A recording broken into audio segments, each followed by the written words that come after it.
morning, everyone. Good morning. I'm guilty of recruiting a little bit. And what power you have over people occasionally. But I'm very pleased to be here today before you. I must admit that I miss the regular opportunity to share my thoughts and feelings as I did. Well, I was a teacher for 39 wonderful years at Finger Lakes Community College.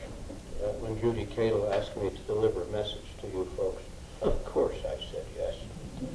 The theme for this month, love, could not have been more appropriate for the topic that immediately welled up in my mind. My own personal search for meaning and purpose came into focus very early in my life. As a child, I found comfort, peace, and a sense of joy when I was surrounded by nature. I do not remember trying to explain to myself why I was so happy. I just was. Looking back on the many days and nights that I retreated to the forest behind my home in Cheshire, Connecticut, warming myself by the little fire in front of my axe-produced cabin, feasting on fiddleheads, squirrels, trout, and juicy berries, I recognized that these experiences comprised solid bricks in the development of my own spirituality. Though raised in the Protestant faith, I always felt a healthy skepticism and uneasiness surrounding the Father, Son, Holy Ghost concept. The forest became my cathedral. I mean, all that surrounded me was, to me, sacred. I did not question my connection to or my dependence upon the interconnected web of existence. Along with the continuing growth of my professional training in ecology, forestry, and nature interpretation, my enduring love for the wild has intensified. My greatest purpose in life is centered upon sharing my love for nature. I started out leading groups into the wild as a den chief and then a patrol leader. This is Boy Scout lingo. Then as president of my college outing club.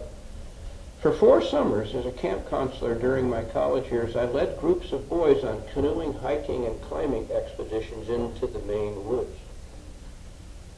For almost 10 years, I served as a scoutmaster in Maine, Alaska, and then in Naples, New York.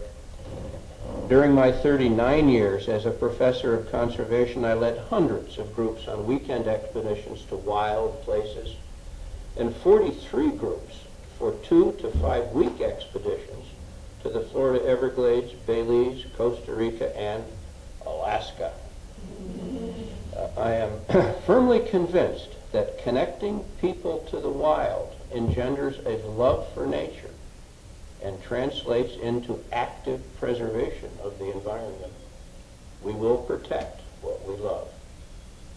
As long as I am able, in one way or another, I shall continue this manner of activity. I do not recall how Bron Taylor's book, Dark Green Religion, Nature, Spirituality, and the Planetary Future, came into my hand. This has been one of the most significant books I have ever studied. The premises of this book, and of my words today, focus on the existence of a growing movement that accepts nature as sacred. Bron Taylor, who was a professor of religion and nature at the University of Florida, also serves as editor-in-chief of the journal Ecological Resistance Movements, the global emergence of radical and popular environmentalism. Taylor documents in Dark Green Religion how nature has inspired hundreds of thinkers to embrace this new religion and to contest the supremacy of long-established faiths. In his work, and in thousands of others, the need for an immediate, massive, and global shift in human consciousness, attendant with sustainable practices towards all of nature, is the only hope we have to avert the sudden collapse of human societies. Western civilization has become dysfunctional and destructive. As does Taylor, I believe that the roots of the environmental crisis are spiritual in nature. His objective and my own is to help solidify the perception that nature is sacred. In the fall of 1999, while on sabbatical leave, I addressed the issue of global sustainability. Much of my research and writing happened in a remote cabin overlooking an idyllic lake at the edge of Maine's largest mountain wilderness. The product of this quest, a dual-listed conservation philosophy course entitled Sustainable Earth, Spiritual and Scientific Consilience, became, in my mind, far and away the very most successful academic experience I've ever had. The vastly superior pedagogy of this seminar-based, student-initiated, student-conducted learning cast a deep shadow over the perceived effectiveness of my traditional lecture method of instruction. The learning environment, so wonderfully enhanced by its location in the Honors House on the Finger Lakes Community College campus and its unflagging support by Kurt Nearing-Bliss, the director of the honors program, deeply inspired everyone involved.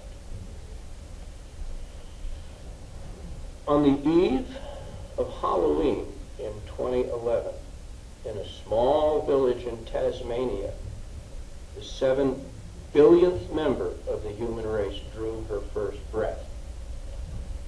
The inexorable and far beyond sustainable pressures that this many human consumers place on all natural systems will, unless massive reduction of human impact begins immediately and dramatically, ensure the collapse of human societies. Awareness of the litany of symptoms which are the consequence of humanity's consumptive abuse of the total life support system does not make for good press. It is not good news for business as usual and does not work its way into the typical political agenda. My love for nature and my strong desire to help make the world a better place are both challenged by the environmental realities facing every planetary ecosystem. While we might feel overwhelmed by these global issues, awareness and increased understanding become, in my mind, an obligation of global citizenship. The scientific community acknowledges that climate change at a greater than any historical rate in geologic history happens largely as a consequence of human-caused changes in the atmosphere. Sea level rise, disappearance of glaciers, increased frequency and intensity of storms, and increased conditions of drought are all related to this phenomenon. Levels of withdrawal of fresh water from lakes, rivers, and underground sources for agricultural purposes far exceeds sustainable levels and portends the global burst of the existing food bubble. Water and wind erosion and attendant overgrazing of marginal areas causes serious losses in productivity and rapid growth of desert conditions, particularly in Africa, China, and Middle Eastern countries. Global deforestation far exceeds replacement rates. Oceanic fisheries are in sharp decline from overharvesting. Coral reef communities throughout the tropical sea show an alarming decline. All of this is exacerbated by the global discharge of toxins into the air and water and upon the earth. Plant and animal extinctions with consequential global loss of biodiversity comes in third place now to climate change as the second most consequential of negative human impacts to long-term human civilization, survival of human civilization. Much of this damage to the environment is driven by the combustion of fossil fuels, which in itself contributes massively to greenhouse gases and consequent climate change. Perhaps a bright spot exists here as the planet is at, or very close to, peak production of oil. Supply will inevitably diminish and prices will rise sharply.